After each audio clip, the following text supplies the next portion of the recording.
আজকে আমাদের সঙ্গে এরকম কিছু হয়ে যাবে এটা আমি কখনো ভাবতেও পারিনি। চলো ভিডিওটা শুরু থেকে শুরু করা যাক। আজকে আমি সকাল সকাল ঘুম থেকে উঠে সামনে তাকিয়ে দেখি যে আমার ক্লাসমেটরা রেডি হয়ে যাচ্ছে ট্রেনিং এর জন্য, আর তাদেরকে দেখে দেখে আমিও রেডি হয়ে যাচ্ছিলাম ট্রেনিং এর জন্য। কিন্তু আমার মনে হয়ে গিয়েছিল যে আমার তো আজকে পরীক্ষা, তাই স্কুল ড্রেসটা হাতে নিয়ে নিলাম। আমার সাথে ট্রেনিং করা এক ভাই এসে আমার সাথে দুষ্টুমি করতে লাগলো। তোমরা দেখতে পাচ্ছ আমি ইতিমধ্যে জুতা পরতেছি, আর তোমাদেরকে সামনের ক্যামেরা দিয়ে দেখাতে দেখাতে আমি পিছনের ক্যামেরা দিয়ে দেখাচ্ছি।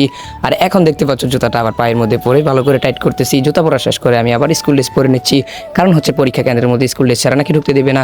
তাই আমি তাড়াতাড়ি করে বের হয়ে গেলাম হাতের মধ্যে স্কুল সার্টিফিকেট নিয়ে। আর তোমরা দেখতে পাচ্ছ ইতিমধ্যে আমি ক্যান্টনমেন্টের গেটে চলে আসলাম। গেট থেকে পার হয়ে তোমরা দেখতে পাচ্ছ খুব সকাল সকাল 6টা 6 বাজে, আর আমি এখনই রওনা দিয়ে দিয়েছি। আর গাইস তোমরা দেখতে পাচ্ছ আমি ইতিমধ্যে রওনা দিয়ে দিয়েছি পরীক্ষা দেওয়ার জন্য। আর আমার হাতে হচ্ছে স্কুলের সকল প্রকার সার্টিফিকেট। আর দেখতে দেখতে আমি চলে আসলাম হচ্ছে বাওয়াল রাজবাড়ি মাঠে। আর তোমরা দেখতে পাচ্ছ তোমাদের এক্সের মনের মতন বড় সেই রাজবাড়ি মাঠ। আর গাইস রাজবাড়ি মাঠ দেখাতে দেখাতে আমি উঠে গিয়েছিলাম হচ্ছে একটা রিক্সাতে। রিক্সা থেকে নেমে আমি সোজা চলে যাচ্ছিলাম হচ্ছে রেল স্টেশনে। আর তোমরা দেখতে পাচ্ছ আমি ইতিমধ্যে চলে আসলাম হচ্ছে রেল স্টেশনে। আর আমরা অপেক্ষা করতেছিলাম হচ্ছে একটি ট্রেনের জন্য, কিন্তু আমাদের অপেক্ষার প্রহর ভেঙে আমি আবার একটা সিঁড়ি দিয়ে উঠতে লাগলাম হচ্ছে রেল স্টেশনের একটা ব্রিজে। আর ব্রিজের উপর থেকে তো তোমরা দেখতে পাচ্ছ এখানে একটি রেল এসে গেল। তোমরা যারা এখনো ট্রেনে ওঠোনি তারা আমাকে কমেন্ট করে জানাও। আর তোমরা দেখতে পাচ্ছ ইতিমধ্যে আমি ক্যামেরার সামনে চলে আসলাম। উপর থেকে আমি আবার তোমাদেরকে জয়দেবপুর রেল স্টেশনের আশেপাশের ভিউটাকে দেখানোর চেষ্টা করতেছি। আর এইখানে তো চলে আসলাম হচ্ছে আরেক দোকানে। আর এই দোকানদার মূলত আমার ভিডিও দেখেছিল, আর সে আমাকে বলতেছিল ভাই আপনি কি ভিডিও করেন। দোকানদারটা সত্যি খুব ভালো ছিল। ওর সাথে কথা বলে আমরা চলে গেলাম হচ্ছে ট্রেনের জন্য। আর তোমরা দেখতে পাচ্ছ আমরা এখানে ট্রেনের জন্য অপেক্ষা করতেছি। আর অপেক্ষার প্রহর ভেঙে অবশেষে তোমার এক্সের মনের মতন বড় একটি ট্রেন চলে আসলো। তো ফাইনালি আমরা আবার ট্রেনে উঠে গেলাম। আর তোমরা দেখতে পাচ্ছ ট্রেনের ভিতর থেকে তো আমি তোমাদেরকে দেখানোর চেষ্টা করতেছি। ট্রেনটা দেখতে পাচ্ছ খুব দ্রুত চলে যাচ্ছে। আর আমরা তো ট্রেনের মধ্যে দাঁড়িয়ে দাঁড়িয়ে চলে গিয়েছিলাম। আর দাঁড়িয়ে দাঁড়িয়ে চলে গেলেও গাইস আমরা কিন্তু টাকা দিয়ে টিকিট কিনেছিলাম। তোমরা তো দেখতে পাচ্ছ একসাথে 2টা ট্রেন যাচ্ছে। আর এইখানে তো এক ভাই বসে বসে পত্রিকা পড়তেছিল আরেকজনের বউকে নিয়ে।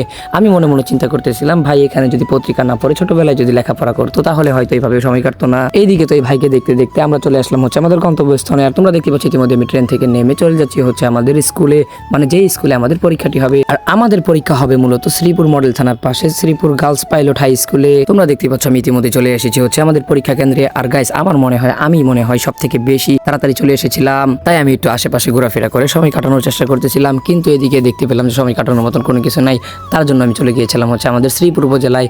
আর তোমরা দেখতেই পাচ্ছ গাইস আমি ইতিমধ্যে শ্রীপুর উপজেলার মধ্যে ঢুকেও গিয়েছি।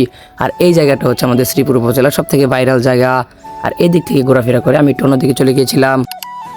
পরীক্ষার হলে তো সবসময় মোবাইল নেওয়া নিষেধ থাকে, এই জন্য আর ওইদিকে ভিডিও করতে পারলাম না। তাই পরীক্ষা শেষে আমি হাতের মধ্যে ফোন নিলাম। আর তোমরা দেখতে পাচ্ছ আমি ইতিমধ্যে মাওনা চৌরাস্তা চলে এসেছি। আর মাওনা চৌরাস্তা থেকে আমি উঠে গেলাম হচ্ছে একটি বাসের মধ্যে।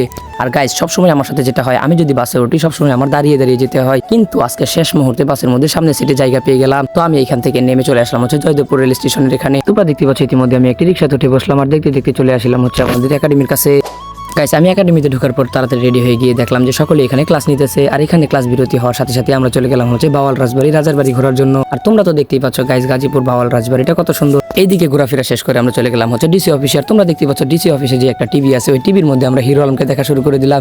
হিরো আলমের জন্ম হিস্টোরি সকল কিছু আমরা দেখা শুরু করে দিলাম ডিসি অফিসে সেই ট্যাবে। আর গাইস তোমরা তো দেখতে পাচ্ছ ডিসি অফিসের টিভিটা আমরা 12টা বাজিয়ে দিলাম। তো 12টা বাজানোর পর আমরা চলে গেলাম হচ্ছে অন্যদিকে। আর তোমরা দেখতে পাচ্ছ এখানে একটি পুলিশ দাঁড়িয়ে আছে।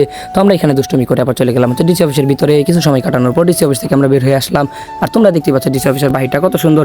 এইখানে আমি আবার একটু স্টাইল মেরে নিলাম। তো গাইস দেখতে দেখতে আমরা চলে আসলাম হচ্ছে সেই ঐতিহাসিক বাওয়াল রাজবাড়ি মাঠে। আর এটাই হচ্ছে সেই স্মৃতিসৌধ যে বাওয়াল রাজবাড়ি মাঠের যে পাশে স্মৃতিসৌধ এটা। আর এখান থেকে চলে আসার পর আমাদের ক্যাম্পে তোমরা দেখতে পাচ্ছ এখানে অনেক প্রকার ড্রেসগুলো বাছাই করে আলাদা করা হচ্ছে।